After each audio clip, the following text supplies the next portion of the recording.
Toisinaan tekee mieli kunnon grillipihviä. Meillä on tossa komeat entrecôte-pihvit paistumassa.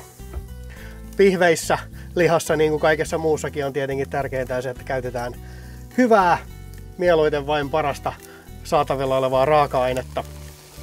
Rasvainen liha vaatii jotain tosi raikasta lisukkeeksi. Mä ajattelin tommosen salaatin tuossa väsätä. Näin kesällä meillä on kaikenlaista ihanaa tuoretta, rouskuvaa ja aromaattista maukasta tarjolla, niin katsotaan minkälainen salaatti tänään saadaan aikaan kasvimaan antimista. Aina kun on tarjolla, niin kannattaa valita sinne salaattiin ihanaa tuoretta. Jotain muuta kuin sitä jänikuista jäävuoren salaatti, kurkku, tomaattiosastoa. Mä haluan mun salaattiin jotain rouskuvaa. Teidän kotitalousopettaja on ehkä eri mieltä, mutta tuore salaatti vähän pyyhkäisee multaa pois, niin ei kannata pestä. Menee helposti semmoiseksi vetiseksi ja nahistuneeksi. Punasalaattia, pientä karvautta, ihanaa uutta porkkanaa.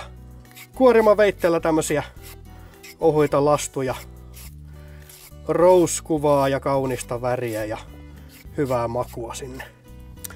Ihanaa makeeta uutta fenkolia. Siivutetaan vähän sinne salaattiin. Maukasta rouskuvaa retiisiä.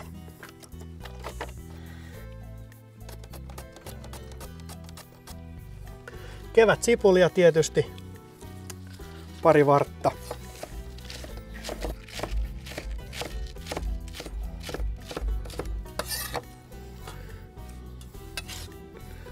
Noin. Raparperia, sitähän puskee nyt joka paikka. Sopii tosi hyvin salaattiin. Antaa mukavaa pirteyttä. Vihreätä parsaa. Kuorimaveitteellä. Tykkään vetää vaan tommosia ohuita suikaleita. Hyvää makua salaattiin myöskin. Ja sitten vielä jotain yrttistä, mitä sieltä yrttimaasta nyt sattuu löytyyn. Meillä on tässä komeata basilikaa.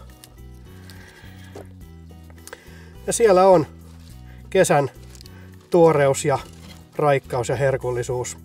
Ja vähän sama juttu kuin sen salaatin pesemättömyyden kanssa, niin ei välttämättä kannata laittaa sitä salaatin kastiketta, vinegrettiä tänne kulhoon. Nyt se helposti lörpsähtää ihan semmoiseksi lössöksi toi koko salaatti.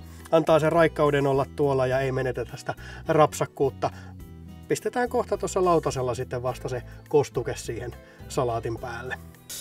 Ai että. Ja hyvin vetäytynyt pihvi lautaselle noin.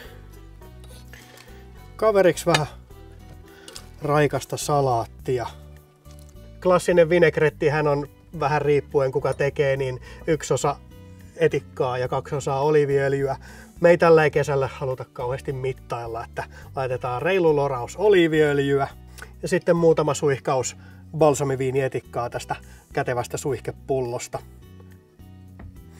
Oi, tämän mä syön kyllä itse.